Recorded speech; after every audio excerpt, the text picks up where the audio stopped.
আপনি জানেন যে এটা আল্লাহর বিধান, দাড়ি চাঁচা দাড়ি কাটা নিষিদ্ধ, এটা পাপ।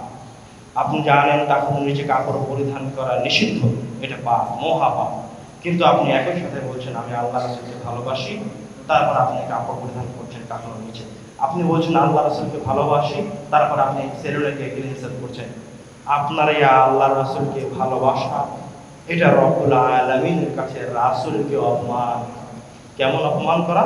আপনি মুখের সামনে এসে আমাকে বলছেন ভাইজান আপনি খুব ভালোবাসেন, তারপর পিছন থেকে বলে এসে আমার পিঠের ভিতর খঞ্জ চালিয়ে। মানুষ যখন এরকম হয়ে যায় তখন আল্লাহর পক্ষ থেকে গজব অবতীর্ণ হয়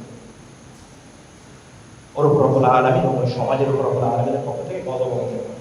আল্লাহর রহমত আর নিয়ামত নিয়ে বসে আছেন। কেন নিয়ামত আমার কাছে এখন আসছে না? তার কারণ হচ্ছে আমার পাশে আর একজন বসবাস করেন যে পাপাচারে লিপ্ত।